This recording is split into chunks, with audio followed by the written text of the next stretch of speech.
shop in India. Okay, thank you very much. Now, is Emma Twadell here?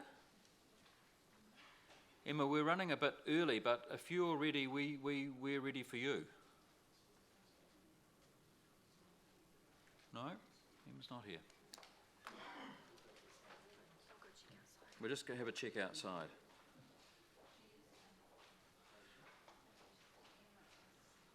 Is Marnie here? Marnie? No? Marnie?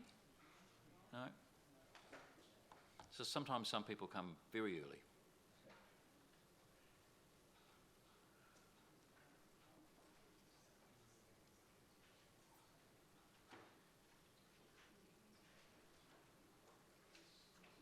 No? Okay, in that case, members, we appear to have none of the next couple of submitters here. So what I'm going to do is suspend the meeting until 3:40, which was the time that we were due to hear from St Albans Residents Association, and we'll reconvene then. Thank you very much. Yep. Hello.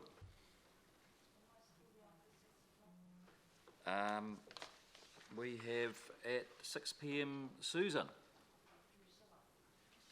And Drusilla, yes. Oh, sorry, you're Drusilla. Would you like to come now? That would be enormously helpful. Thank you. Yes, we're unsuspended. Consider yourself suspenderless. Yes. Oh, Drusilla, just come up and make yourself comfortable and at home. Help yourself to a glass of water. Yes, that's fine. Now, members, we'll just flick through because we usually get our submissions in order, so you would have been our last submitter for the day at what was going to be 6:10. So we've got your material. Has everyone got it? Good, thank you. Yes, we've got a very competent technician at the back there who is able to increase the sound when necessary and turn it down when also necessary.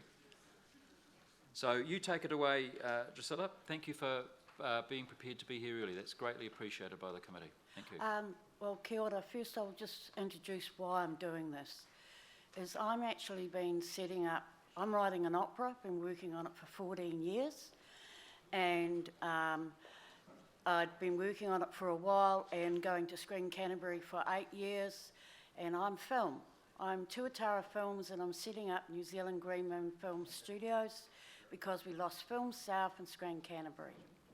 I'm filming 218 all over Christchurch, children's production, then I've got a World War I song to do in the Christchurch Arts Centre, and then I've got my opera, and I'm pitching the building of an $8 million Asian garden, and that's a long-term project. Okay, on top of that, I'm actually a qualified cabinet maker, interior decorator, 30 years community work and 14 elections, and I've now decided that I work for Lee Constructions Traffic Management, but this is my own project. I am now decided that we need to bring the aquarium to Christchurch. Having been involved in a number of things, I'm really interested in civil defence. I worked for Canterbury Health 14 years, and so now we'll get into it. As a mother, I'm going to jump a wee bit because I'm aware of the time, and I don't want, to me, I'll give you the most crucial parts that concern me. The first one, being involved with civil defence is one of my big beefs. Since the earthquake, we've become quite displaced. I would love to see a map. At the moment, you can buy these from the council. You get these free little maps. There's nowhere that you've got a map that tells you the highest points, if we ever had an emergency, where you can go. And most of us, even though we're local people, because we've lost all our landmarks, we're displaced. And I feel that's a really, really big thing, because that concerns me. If we ever have a disaster, I work on Columbus Street, and I'll tell you now, 70% of the people I deal with do not know the area, half the time don't speak the language. But they all know this. Okay? The greatest Christchurch Regeneration Bill must come under the Local Government Act 202, the Civil Defence Management Act and the Treaty of Waitangi, the Resource Management Act and the Marine Mammals Protection Regulations 1992. I'm pitching the building of a new aquarium right in the middle of Christchurch, right in the square, and even the building of a new picture theatre. It's a 22-year goal, but I spoke to somebody just the other day and he's going to look for some investors. So this is why I'm doing this submission as well. Action to be driven by an agreed strategic framework that includes a clear, negotiated, long-term vision, 225 years. I do the long-term plans, and I've done them the last 8 years for the Christchurch City Council, the Waimakariri City Council, the Selwyn District Council, and I've also done submissions to Environment Canterbury over water. The next thing that really concerns me is the Minister should not have the power to suspend, amend or provoke RMA documents, council plans or other documents, because it just makes it pointless. People like myself, we do submissions and submissions, and then you can have somebody just come and undo the whole lot. Where's the consultation? We live in a democratic society. The Chief Executive cannot carry out or commission works such as the demolition of historic buildings. I'm actually pitching the restoration of the old post office right in the middle of the square. These things take a lot of planning and a lot of organising, and it really would make me angry if there's no process. If somebody decides that they're going to demolish it, that there must be a process that we can address and work together on a solution. The Minister cannot compulsorily acquire land and then negotiate settlement. A settlement price must be agreed to by all parties before land can be compulsorily acquired. More funding and support must be made available to the Historic Places Trust. Insurance agencies must be made more accountable and cannot demand the repair of community facilities when the community and the council seek its demolition. Example, the AMI Stadium. I actually did a submission on this at the long-term plan, the annual plan with the City Council. I actually used to live across the road from there, and I would never let my children go in there, even if you fixed it. And I've talked to other people in the street, and that's the general feeling.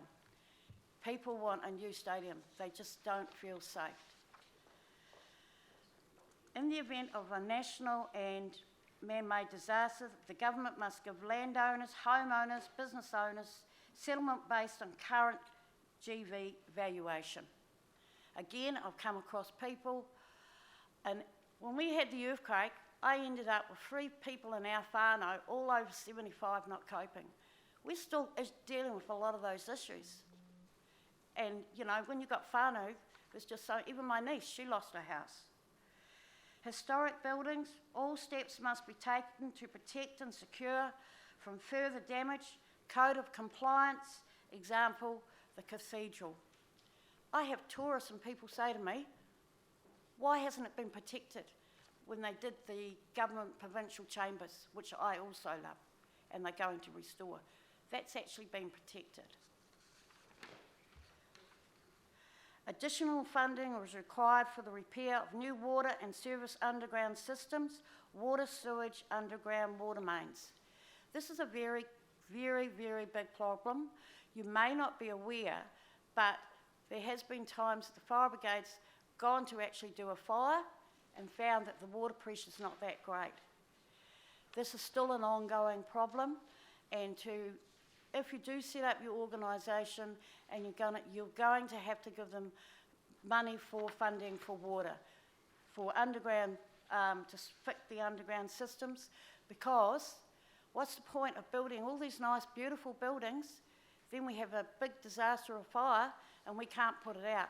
Now, just to give you an example, I actually work on the Triangle Centre and the Cashel Street Mall.